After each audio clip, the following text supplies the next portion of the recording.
میں آپ عوام سے بات کر رہا ہوں کہ آپ کو وہ لوگ سمجھ نہیں آتے جن کی بات سنتے ہیں تو اولیاء کرام کے بارے میں، صحابہ کرام کے بارے میں آپ کے دلوں میں کچھ وسوسے اور ایک کچھ خدا نہ خواستہ کوئی عجیب و غریب نیگیٹیوٹی پیدا ہو رہی ہوتی ہے۔ بالکل ایسوں کی صحبت سے اللہ کی پناہ مانگے، جو یہ دین کے نام پر ہمارے دلوں میں اللہ اس کے رسول کے بارے میں وسوسے پیدا کروا دیں، قرآن کے بارے میں وسوسے پیدا کروا دیں، صحابہ اور اہل بیت کے تعلق سے وسوسے پیدا کروا دیں، اولیاء کاملین کے بارے میں وسوسے پیدا کرا دیں۔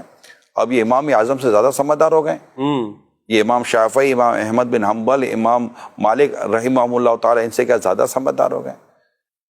تو یہ حدیثوں کی کتابیں لکھنے والے جو ہمارے بزرگ گزرے، ان کے زیادہ سمجھدار ہو گئے۔ اب یہ تو میں آپ اپنی اصلاحی و اپنی عوام سے بات کر رہا ہوں۔ کیا ضرورت ہے سننے کی ایسوں کو کہ جن کو سن کر ہمارے دلوں میں 10 قسم کے خیالات، ہمیں کوئی اور آج تک تو پتہ ہی نہیں تھا۔ آپ کو پتہ اس لیے پتہ کیوں پتہ نہیں تھا؟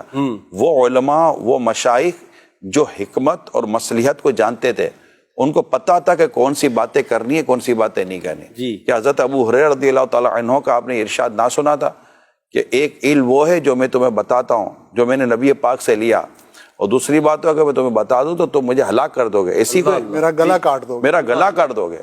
انہوں نے نہ روکا۔ حضرت ابو ہریرہ رضی اللہ تعالیٰ عنہ بیان فرما رہے تو یہ وہ دور کون سا تھا، کن کے ساتھ یہ بات کر رہے تھے؟ سبحان اللہ، تابعین کا، صحابہ کا۔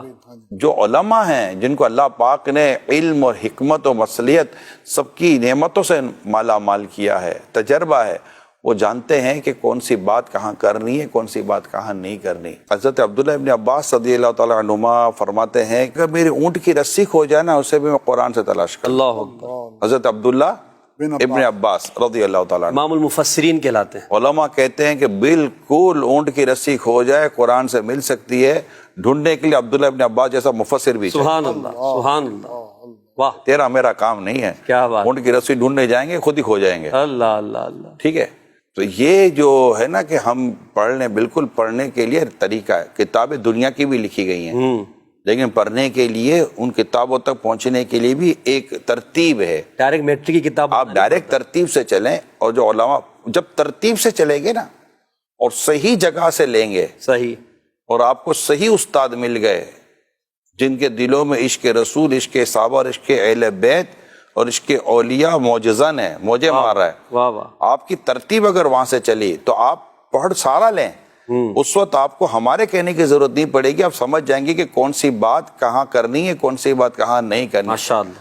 پھر یہ جو بیان ہے کہ ہے نا کہ لوگوں کو ان کے عقلوں کے مطابق کلام، کلم الناس علی قدر عقولہم، یہ اس کو کہاں لے جائیں گے؟ الحکمت و ضالۃ المومن، حکمت مومن کا گمشدہ خزانہ ہے، اس کو کہاں لے جائیں گے؟ اچھا، یہ سارے جو معاملات آتے ہیں تو یہ سب چیزیں سمجھیں، جو علماء ہیں یار، جو علماء ہیں، بزرگ ہیں ہمارے، ان کی صحبت میں رہیں تو وہ مطلب کہ وہ بتا دیتے ہیں کہ نہیں بیٹا ابھی وقت لگے گا، تمہیں پتہ چل جائے گا۔